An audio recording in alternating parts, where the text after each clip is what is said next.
Are you ready to create a life you crave? Let's spin that doom loop of negativity into an upward success cycle and start living lucky. Good morning. I'm Jana. I'm Jason. And we are living lucky. We're talking about frustration today. Frustration. How do you deal with frustration? So frustrated.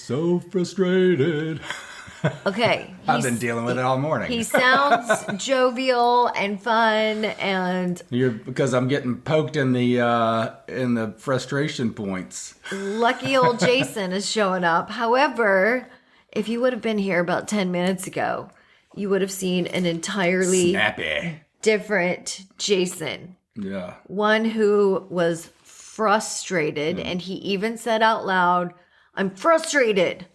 And I was like, honey, go clear your energy. Like, get away from me. I'm frustrated right now. I need my frustration vibration room. So I literally made him go into the other room, and I said, go clear your energy. You need a timeout, son. You did.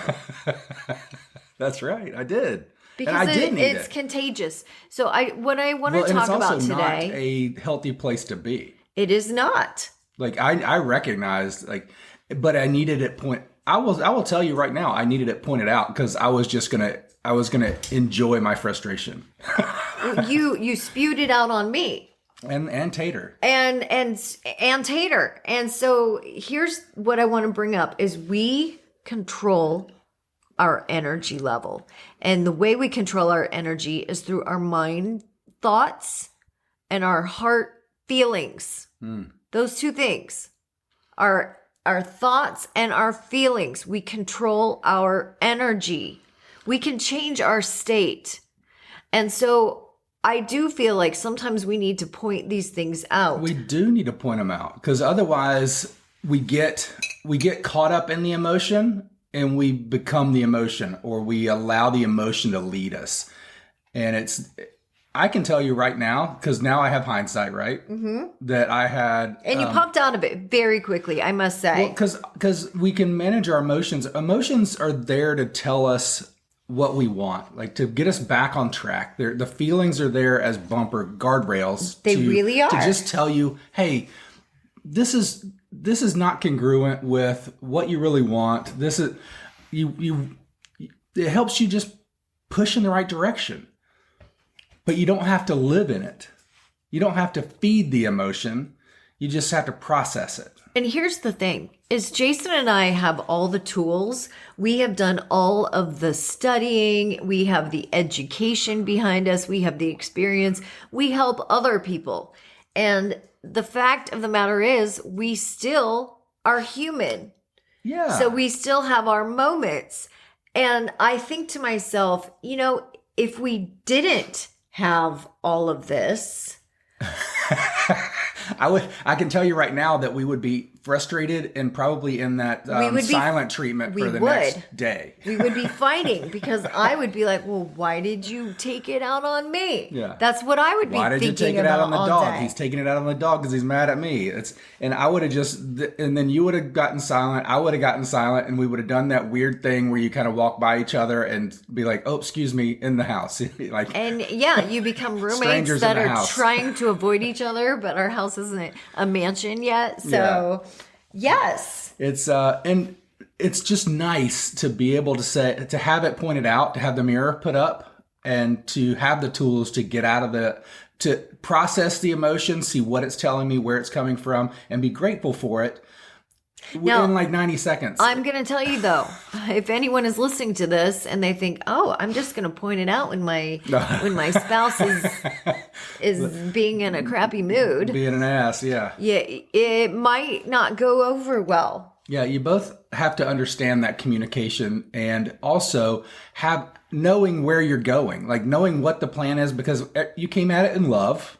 You came at it with, hey, is this the way you want to be? Are you feeling the way you want to feel, or are you feeling disempowered right now?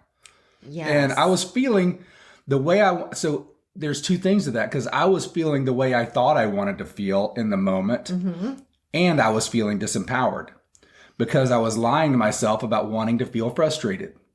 Yes. So when you pointed it out, it just allowed me that moment to breathe and Yes. say, hey, no, this is a crappy feeling. And you said, go check yourself. And I did. And I went in there. I took a couple deep breaths. He literally went into the kitchen, which is the next room over.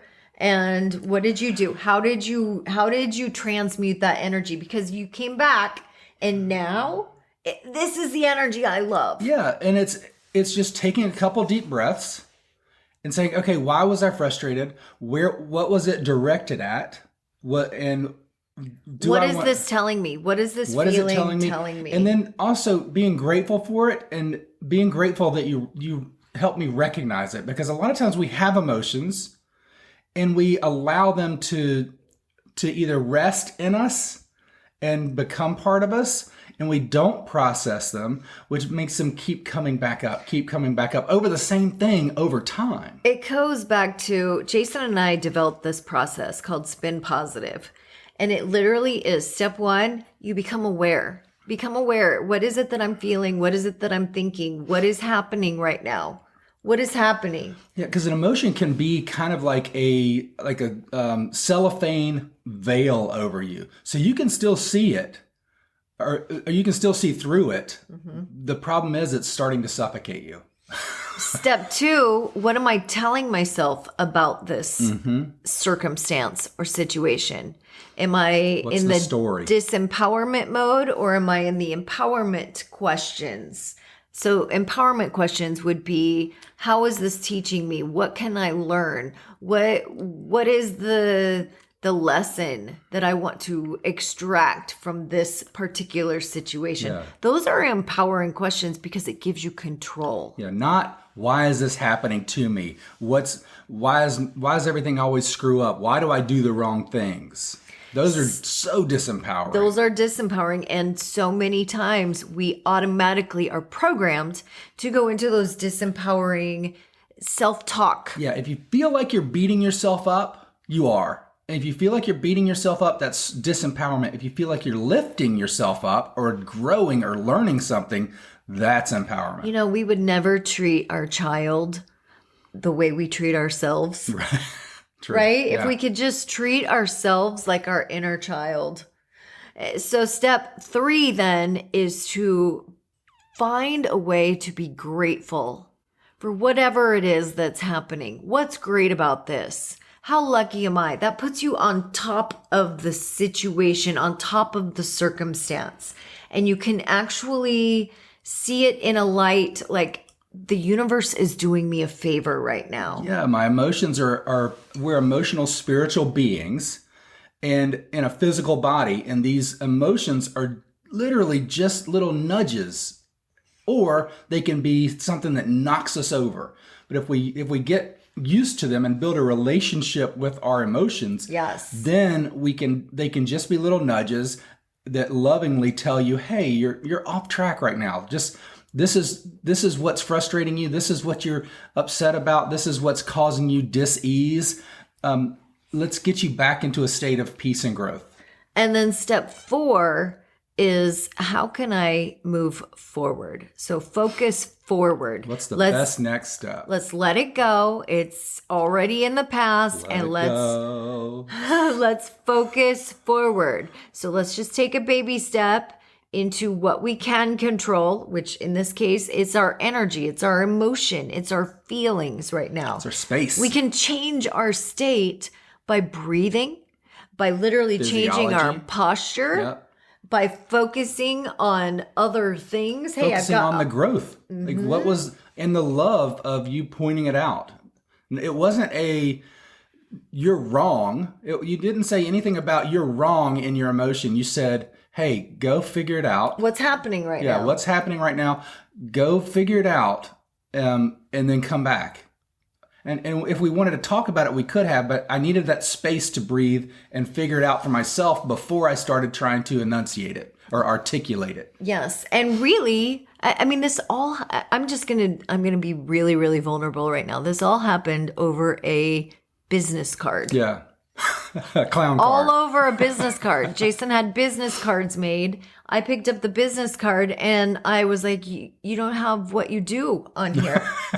You have like all these little bananas and I mean, it's fun. It's a fun I card. ordered in haste. But I added to a card that I already had, and it just got junky and clunky. it got junky and clunky. So It frustrates me that I bought them. Like I spent money and I didn't take the time to just slow down and say, what do I really want on this card?